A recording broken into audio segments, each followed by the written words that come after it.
Hello and welcome to Monday Motivation. Today I want to talk about not throwing the baby out with the bathwater.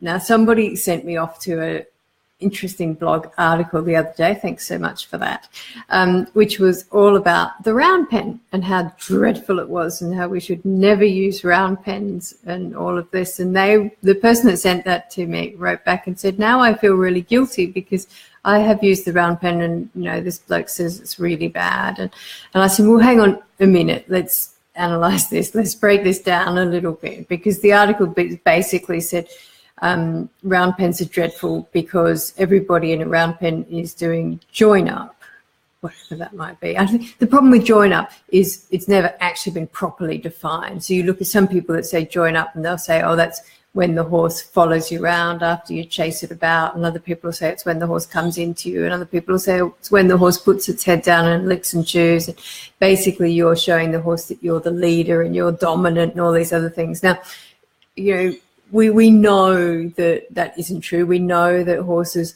don't think we're another horse when we're in the round pen. We know that we're not becoming the herd leader when we're in the round pen.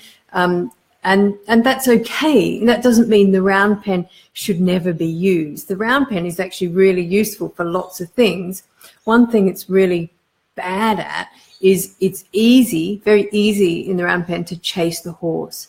Now, that's something you never want to do. And it doesn't matter whether you're in the round pen or in the wilds of Wyoming. You never want to chase the horse.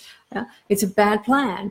And there are some advocates of the round pen that do say that you should chase the horse, and you make the horse go round and round, endless circles, and then when the horse is very tired, it will come and stand next to you, or it will die. Yeah, and even the horse can work that out. It's not an intelligence test. Yeah, you haven't necessarily achieved anything, but you have wasted all your energy. But what I'm saying is that that's not all you can do in the round pen. So before you say, let's get rid of the round pen because it's a terrible thing, let's just look at exactly what it is that you don't like about the round pen. And so, yes, I agree completely. You should never chase the horse. The other problem with chasing the horse is that it encourages the horse to activate the flight instinct, so to leave, basically run away from you. Now, that's bad because it's very difficult to get rid of that. Once you've established that as a possible response, you remember that when we're teaching our horses things, we're teaching them possible responses. So when we want to teach them something new, they have a list then of possible responses that they could use. Now, let's say we used rein pressure to teach the horse to move right, step right. Okay, next time we pick up similar rein pressure, that's somebody ringing me, sorry about that. Next time we pick up similar rein pressure, the horse might step right, or he might step left, you might make a mistake, you might walk backwards, you might do all sorts of things, but he's got a list, like a shopping list of possible things he can do. And we want to add to that list all the time because we want to teach him new things. But what we don't want to do is pop anything on that list that we don't want him to give us. So running away would be a bad thing to put on his shopping list of possible responses to a new pressure source. What are some other examples of possible things we don't want the horse to know? Rearing.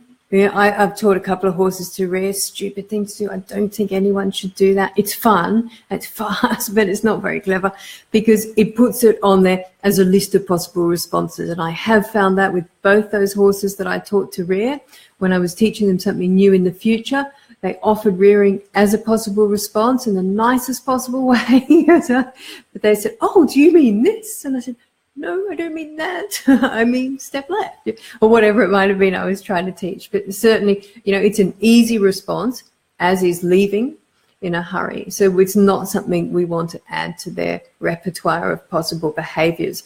Another thing is bucking. So if you have your horse loose in the round pen perhaps, or even on a line, and you haven't ridden it for a while and you're lunging it perhaps, and the horse bucks, that again, if the horse is getting a release of pressure from that, it adds to its possible responses. Bucking is less likely to get onto that list because it's quite energy expensive to bath.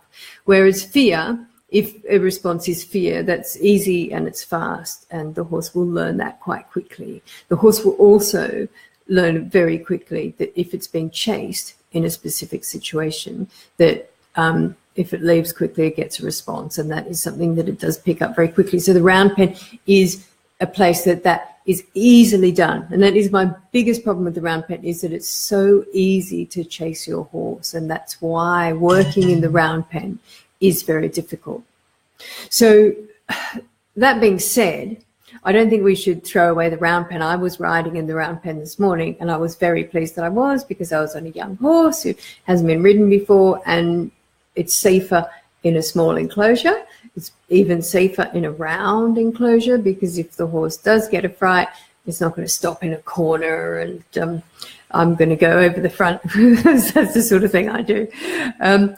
So it's safer to ride in a smaller enclosure than a big enclosure. So the round pen is safer than the arena, and the arena is safer than the paddock, and the paddock is safer than the world, and on it goes. So the round pen's great for that. The round pen is great for teaching your horse balance and canter, things like that. So to canter in self-carriage and teach balance is really good. If you've got a nice big round pen, 20-meter wide round pen, that's really good. It's also great for teaching long reining, because you don't have to worry too much about directional control. Yeah. The other thing it's really good for, if you've got a horse without a lot of experience and who's new to your learning and your training, then it's a really good place to introduce the horse to negative reinforcement. So at liberty, you can teach the horse go forward, and when the horse goes forward, you can remove that pressure. And your pressure might only be your body language, getting closer to the horse. And then you can teach the horse specific turns. So turn away from me and turn in towards me, and come to me is another really useful thing. And those are really the three things that I teach in the round pen at liberty. And I don't have the horse moving around the pen much at all. The horse moves very little around the pen. So mostly the horse is doing an inside turn towards me, or an outside turn away from me, or come into me, and there's very little traveling around the pen. And all of those exercises can be taught in walk and trot. If your horse is in canter in the round pen, you're probably wasting too much energy, and that is a big problem.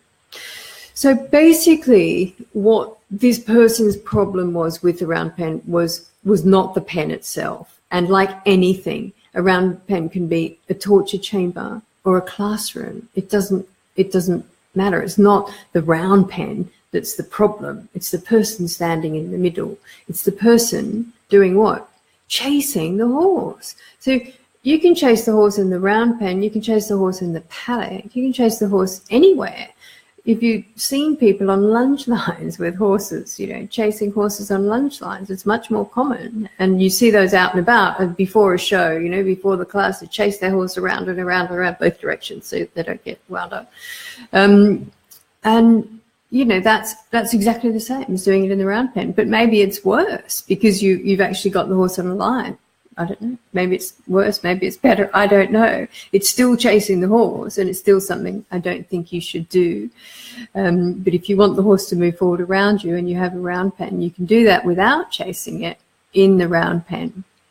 So all I'm saying is when we think about something like that, we need to really consider what it is we don't like. And I think what this person was saying was they didn't like the horse being chased, and I would agree with that. I think that's really bad. But I think there's a lot of other situations that you could chase a horse, and I think it's a mistake to say it's the fault of the shape of the enclosure rather than the person standing in the middle of the enclosure. And it's a bit like nose bands, isn't it? Nothing wrong with the nose band. It's the way you do it up. So let's put the blame where the blame falls. And I will see you tomorrow. And tomorrow I'm going to take you into the training, and I'm going to show you the round pen module that I have and how you can use your round pen productively and in the best interest of the horse and the horse's welfare. And I will see you then. inside the training tomorrow. Bye.